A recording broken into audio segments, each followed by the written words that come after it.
네, 주식 최고수의 선택입니다. 지금 재미있는 시간이죠. 미래에셋증권 UX랩의 전윤호 팀장과 함께합니다. 안녕하십니까? 안녕하십니까? 이 주식 초고수라는 분이 이제 그 미래에셋증권 거래하시는 분 중에서 네, 굉장히 수익 잘 내시는 분이죠. 네 그렇습니다. 구체적으로 어떻습니까? 예, 주식 초고수는 당사를 거래하는 고객 중에서 전월의 투자 수익률 상위 1%에 해당하는 이제 고객들을 얘기하는데요. 이분들의 거래 기준은 잔고 500만 원 이상, 전월 기준 이제 회전율이 50에서 2000% 사이의 고객 중에서 상위 1%의 고객들을 이야기하고 있습니다. 아, 알겠습니다. 그러니까 주식을 굉장히 잘하시는 분이고 약간 매매를 하시는 분이시거든요. 네, 그렇죠? 그렇습니다. 이렇게 장기 투자하시는 분들보다도. 예. 근데 뭐 최근 5일 데이터나 이 데이터를 계속 보다 보면 네. 이제 장기로 계속 나오는 종목들이 있고 네. 그 종목들을 이제 실적 베이스로 보다 보면 좋은 종목들도 많이 이제 발굴이 되고 있습니다. 알겠습니다. 자, 그렇다면 9시 30분 기준으로 우리가 어떤 것들을 순매수했는지 한번 보겠습니다. 네, 금일 9시 30분 기준으로 주식 초고수는 삼성전자, 범한퓨얼셀, 조광ILI, MI텍, 미래생명자원, 하이딥, 코스모신소재, 대유, 한일사료, LG화학 이렇게 10종목을 우선적으로 네. 순매수하고 있습니다. 네, 팀장님. 네, 삼성전자가 6만 원 미친데 네. 뭐 어떤 의견 가지고 계세요? 개인적으로는. 저 개인적으로는 뭐 밸류를 보면 네. 싸다. 밸류는 싸다. 네. 근데 이제 아무래도 수급적인 요인, 또 삼성전자는 우리나라 대표주기 때문에 시장의 요인이 상당히 크다고 생각을 합니다. 그러면 이제 싸게 사서 비싸게 판다라는 어떤 가치 투자의 어떤 원칙을 갖고 있으신 분들은 이제 쌀 때 사는 거고, 삼성전자는 기본적으로 또 배당을 좀 많이 주지 않습니까? 적극적으로 주주환원 정책이 기대되고 있기 때문에 현재 가격은 저는 개인적으로 많이 싸다고 봅니다. 다만 주가가 언제 반등할지는 사실 시장에 대한 어떤 연결성이 크기 때문에 뭐 함부로 말씀 못 드리겠지만 어쨌거나 조금 괜찮지 않을까라는 생각이 듭니다. 알겠습니다. 네. 자, 이 특이 종목 좀 한번 체크해 볼까요? 어떤 종목 한번 체크해 보고 싶으세요? 네, 저는 MI텍을 좀 보고 싶은데요. MI텍. MI텍이 사실 이제 비혈관 스텐트 하는 기술력을 갖고 있는 의료기기 주입니다. 근데 최근에 공시를 보면 이 MI텍이라는 회사를 갖고 있던 어떤 소유 그룹이 이제 보스턴 사이언티픽이라는 어떤 그 미국 회사를 매각하기로 결정을 했고, 그래서 이제 그 가치가 2,900억 정도로 이제 매각 가치를 결정을 했는데 현재 시총 한 3천억 정도 되고요. 중요한 건 이제 보스턴 사이언티픽이 이제 그 미국 쪽에서 혈관, 비혈관 스텐트, 내시경, 심장, 신경에 대한 어떤 스텐트 기술의 좀 기술력을 갖고 있는 회사고, MI텍을 인수하면서 기업 가치를 높이겠다라는 어떤 비전을 제시하고 있기 때문에 기본적으로 올해 순이익이 한 150억 정도 추정이 되고 시총이 3천억 대니까 PER로 보면 이제 의료기기주 PER 보면 PER 한 20 정도 되는 것 같고요.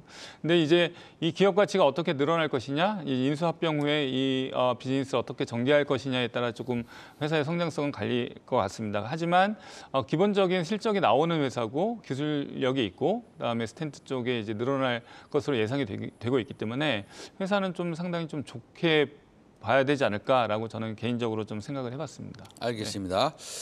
지금 그 삼성전자를 제일 많이 우리 초고수가 매수를 했고 MI텍도 이제 있는데 조광ILI 네. 저희가 좀 언급했던 종목인데 네. 조광ILI를 많이 사셨는데요. 이거 원전에도 좀 관련이 있는데. 네, 원전 또 네. 수소 관련 이제 기자재 부품주인데요. 이제 최근에 일주당 5주 무상증자 하면서 어저께도 시세가 상당히 좋았고 오늘도 거의 이제 상한가 가까이 가고 있습니다.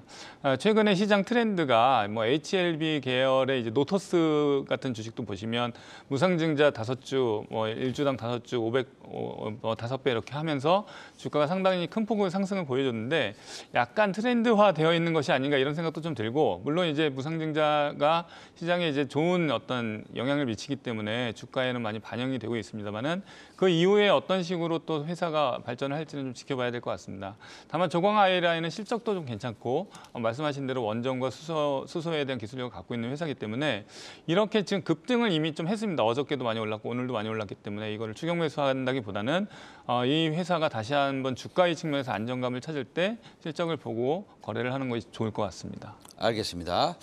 자, 이제 순매도 종목 한번 보겠습니다. 오늘 9시 30분 기준입니다. 순매도 종목 보여주시죠. 네, 지난주에 이제 1위 순매수를 많이 했던 CIS가 지금 1위로 올라와 있고요. LG 생활건강도 지금 순매도를 하고 있는데 제가 이 데이터를 보면 조금 그렇지만 이제 최근에 조금 좋았던 종목들은 오늘 또 순매도를 하고 있습니다. 아무래도 시장의 영향을 받아서 그동안 지난주에 좀 수익이 났던 종목들은 매도에 동참하고 있는 것 같지만 기본적으로 종목을 볼 때 이제 CIS라든지 LG 생활건강이라든지 한국항공우주 이런 종목, LNF 이런 종목들은 상당히 실적도 잘 나오고 있기 때문에 오늘 좀 소구수가 순매도 한다고 해서 같이 매도하는 건 아닌 것 같고요. 일단은 그러니까 시세보다는 지금 기업의 가치에 좀 집중하면서 종목을 잘 선별하는 어떤 풀로서 좀 생각하는 것이 좀 좋지 않을까 생각을 해봤습니다. 네, 매도 종목 중에서 그 현대 로템 한번 볼게요. 저거 네. 뭐 폴란드 맞습니까? 네. 뭐 수출 많이 한다고 그러던데. 네. 예, 어떻습니까? 현대로템도 그렇고 한국항공우주나 또는 뭐 기타 이제 방산 관련 주들이 최근에 우크라이나 전쟁으로 인해서 이제 우크라이나 전쟁이 되니까 이제 유럽이나 동유럽, 북유럽 다 마찬가지로 방산 쪽을 많이 투자를 하면서 현대로템도 폴란드 쪽에 어떤 이렇게 수출이 예상이 된다, 전차 수출이 예상이 된다, 이런 뉴스들이 계속 나오고 있습니다. 이런 기업들은 기본적으로 또 실적도 그렇지만 기술력이 있는 회사이기 때문에 수주 잔고가 늘어나는 어떤 추이를 좀 지켜봐야 될 것 같습니다. 최근에 한국항공우주가 주가가 많이 올랐는데 많이 오른 이유가 지금 동남아라든지 동유럽 쪽에 수주 잔고가 1조, 2조 계속 늘어나고 있거든요. 현대로템도 이게 일회성이냐 아니면 이제 단순히 폴란드 외에 다른 국가에도 이런 전차들을 팔 수 있는지 그런 것들을 좀 지켜보면서 거래를 하는 것이 좋을 것 같습니다. 알겠습니다. 자, 고수들의 포트폴리오고요. 이거를 저희가 우리 시청자 여러분들께 쫓아하세요 이런 거는 아닙니다. 예, 참고하시라고 알려드리는 거고. 자, 이어서 최근 5거래일 동안 순매수한 종목이 어떤 것이 있는지 한번 화면 한번 보시겠습니다.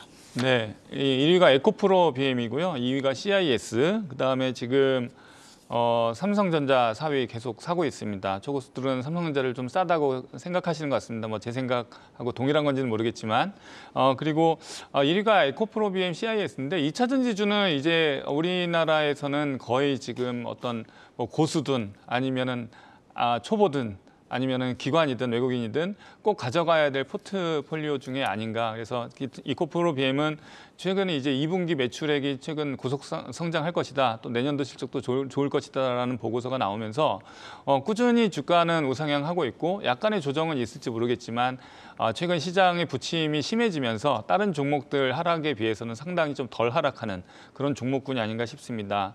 2분기 매출액이 1조 원으로 상향을 하고 있고 포드나 BMW 쪽에 전기차 매출이 늘어나고 있고 또 NCA, NCM 등 여러 가지 이제 기술적 포트폴리오가 다양화해지면서 지금 에코프로 BM뿐만이 아니라 양극재 관련주 LNF나 에코프로 BM 또 코스모 신소재 이런 주식들은 초고수들은 계속 트레이딩 관점에서 접근을 하고 있고요. 매도에 나와 있을 수도 있지만 그건 트레이딩 데이터이기 때문에 그렇게 나와 있는 걸로 좀 파악을 하고 있습니다. 알겠습니다. 네. 자, 최근 5일 순매수 상위가 에코프로 BM이 1등인데 저는 다시 한번 차트 한번 보여주시면 5등, 5위 신성홀딩스 한번 보고 싶고요. 네. 신성홀딩스가 곡물 트레이딩 하는 곳으로 알고 있는데 요즘에 곡물 가격이 밀 수출도 금지한다고 그러고 중동에서 아예 그냥 나라 밖으로 내보내질 못한다라고 하는 거 아니겠습니까? 이제는 빵도 모자르고 그렇습니다. 밀가루도 모자르고 나중에는 파스타도 못 먹는 거 아닌지 모르겠습니다. 너무 비싸지겠죠. 네, 이거 어떻게 되는 겁니까 지금? 그거는 제가 함부로 국제 정치적인 그런 거기 때문에 함부로 예측은 불가능하겠지만 일단 이제 곡물 가격이 일단 올라가면 일단 그게 이제 판가에 전이되는 게 기업 실적에 영향을 좀 미치지 않습니까? 기본적으로. 그래서 지금 인플레이션 현상 때문에 음식료 값도 많이 오르고 있는데 사실 제가 밖에서 점심을 먹다 보면 예전에는 5,000원, 6,000원짜리 밥도 있었지만 요즘에는 7, 8,000원 또는 10,000원 이상 넘어가는 밥도 상당히 많을 정도로 이제 먹거리 값도 많이 올라가고 있습니다. 그 얘기인즉슨 원자재가 올라갔을 때 이제 그 음식료 또는 부자재 값들이 같이 오르는 경향이 보이고 그래야지 또 기업 실적이 영속이 되기 때문에 신성홀딩스는 그런 관점에서 지난주에 좀 시세를 좀 많이 냈고요. 오늘은 조금 더 주가는 좀 떨어지고 있습니다만은 일단 된장, 간장 또는 각종 이제 음식료 부자재들을 많이 생산을 하고 있기 때문에 그런 관점에서는 좀 긴 호흡으로 좀 봐야 되지 않을까. 또 기업 실적이 얼마나 좀 좋아질지는 한번 봐야 될 것 같습니다. 자, 곡물가 우리 시청자 여러분들이 이미 다 알고 계십니다. 에다 유가. 네. 저도 요새 자동차를 좀 운전하고 다니는데 비싸서 참 이렇게 주춤하고 그렇습니다. 네. 그런데 종로에 있는 어느 주유소는 그 디젤을 리터당 3,000원에 하는 예. 것도 이제 생긴다고 하는데 예를 들어서 신성홀딩스가 곡물의 대표적인 소위 시장에서 대장주라고 평가받는다면 이 유가는 또 중앙에너비스라고 네. 이런 회사가 있는데 사실은 이 옛날에 재고를 싸게 사서 그 탱크에 가지고 있는 것을 지금 그렇게 비싸게 팔면 2분기, 3분기 실적 중앙에너비스나 아니면 그 신성홀딩스나 네. 상당히 실적이 좋아지겠어요? 네, 그렇습니다. 뭐 중앙에너비스도 마찬가지고 지금 원자재 관련한 주식들이 상당히 주가도 많이 올랐고 그리고 그런 어떤 영향을 많이 받고 있기 때문에 일단 시세 때문에 참 뭐 몇십 % 올라온 주식들은 물론 이제 거래하기에는 조심스럽겠지만 말씀하신 대로 유가가 이제 계속 지속이 되는 상황에서 또는 곡물가 상승이 계속 지속이 되는 상황에서는 그런 실적의 추이는 상당히 긍정적으로 좀 보는 것이 맞을 것 같습니다. 알겠습니다. 이제 순매도 종목 보겠습니다. 5일간 어떤 종목을 순매도했는지 한번 보겠습니다. 네. LNF PNT가 1, 2위에 있고요. 이 데이터를 보시면 이제 트레이딩 데이터이기 때문에 이제 최근 일단 순매도 했지만 주가는 뭐 상당히 나쁘지는 않습니다. 다른 종목군에 비해서. 그래서 LNF PNT도 2차 전지군으로 계속 관심을 가지고 트레이딩하고 있는 모습을 데이터상으로는 보이고 있고요. 여기에서 지금 카카오페이도 뭐 지금 주가 상당히 떨어지고 있기 때문에 카카오페이는 약간 그런 관점에서 순매도를 하고 있는 것 같고 위메이드맥스가 사실 순매도에 나와 있는데 위메이드에 대한 관점에 따라서 좀 달라질 것 같습니다. 이 데이터는 트레이딩 데이터이기 때문에 뭐 지금 순매도에 있지만 위메이드를 어떻게 볼 것이냐, 위메이드 맥스를 어떻게 볼 것이냐 또는 위믹스 플랫폼을 어떻게 볼 것이냐는 좀 우리가 뭐 하루 이틀 내에 결정할 문제는 아닌 것 같고 회사가 진행하고 있는 것들이 어느 정도 폭발력을 갖고 있는지 좀 관심이 필요해 보인다라고 이제 생각이 들고 여기서 중요한 종목은 6위 LG 이노텍인데요. LG 이노텍은 뭐 늘 그렇지만 최근 외인이 12일 연속 순매수하고 있습니다. 지금 시장에서 외인들이 빠져나가면서 많은 종목들은 순매도를 하고 있음에도 불구하고 LG 이노텍은 외인이 12일 연속 순매수할 정도로 애정을 갖고 있는 그런 종목인데 2분기 실적이 비수기임에도 불구하고 서프라이즈가 예상이 된다는 보고서가 있습니다. 뭐 애플뿐만이 아니라 나중에 나오는 애플카에 이제 또 전장 사업까지 같이 장착을 하는 아주 좋은 회사이기 때문에 이런 회사들은 뭐 오히려 조정 시 매수할 수 있는 그런 종목군이 아닌가 싶습니다. 알겠습니다. 자, 최근 5일 순매수 종목 중에서 어떤 종목들이 수익이 가장 많이 났는지 우리가 리스트를 한번 보도록 하겠습니다. 네, 오늘 이제 신성홀딩스 아까 말씀하셨는데 신성홀딩스가 5일 동안 95%나 올랐습니다. 시장이 사실 상당히 안 좋지 않습니까? 그 가운데서 개별 종목군별로 약간 이슈와 테마를 타면서 뭐 시세가 좀 급등락하는 모습을 보이고 있는데요. 신성홀딩스나 가온칩스나 이런 주식들은 상당히 좀 많이 올랐고 사실 그래서 지금 뭐 이걸 뭐 매수해야 된다 이런 관점으로 접근하기는 좀 어렵지 않은가 싶습니다. 제가 보고 싶은 거는 지금 지금 뭐 5위 이후를 좀 보시면요. 5위까지 많이 올랐으니까 이제 7위에 코스모 신소재, 뭐 8위에 CIS, 근데 9위에 에코프로비엠, 10위 안에 지금 2차 전지주가 계속 3개나 있습니다. 그 말인즉슨 시장이 좀 안 좋아도 2차 전지주처럼 이제 실적이 담보되어 있는 종목들 그리고 수주 잔고가 이미 쌓여 있는 종목들은 상당히 긍정적인 관점으로 오히려 조정 시에 매수를 하고 있고 다른 회사들에 비해서 실적도 탄탄하고 주가도 계속 유지를 하고 있다. 이런 점을 좀 볼 수 있을 것 같습니다. 알겠습니다. 4위 한 번만 보고 마무리 짓도록 하겠습니다. 4위 원준.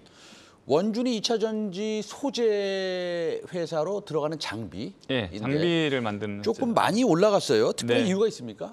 특별한 이유는 없어 보입니다. 제가 볼 때는 뭐 그냥 2차 전지주에 들어가는 어떤 장비 수주 잔고가 계속 수주가 늘어나면서 조금 원준에 그러니까 약간 시총이 좀 싸기 때문에 그런 관점에서 좀 소외되어 있던 2차 전지주의 발굴 또는 또 우크라이나 전쟁에 관련한 이제 설비 관련한 그런 테마로 약간 생각을 하시는 것 같고 시장에서는 그렇기 때문에 최근에 주가는 좀 올랐습니다. 근데 어찌됐든 원준도 실적을 보면 그렇게 나쁜 회사는 아니거든요. 그래서 뭐 테마로 접근한다기보다는 이 회사의 어떤 기본 베이스인 실적을 좀 보면서 주가가 좀 싸졌을 때 사두는 거는 나쁘지 않은 것 같습니다. 알겠습니다. 자, 한국경제TV하고 미래에셋증권 의견과는 무관한 단순 정보입니다. 우리가 데이터를 추출해내서 여러분들한테 소개 말씀드리는 겁니다. 지금까지 주식 초고수의 선택 미래에셋증권 전윤호 팀장과 함께 알아봤습니다. 오늘 말씀 감사합니다. 감사합니다.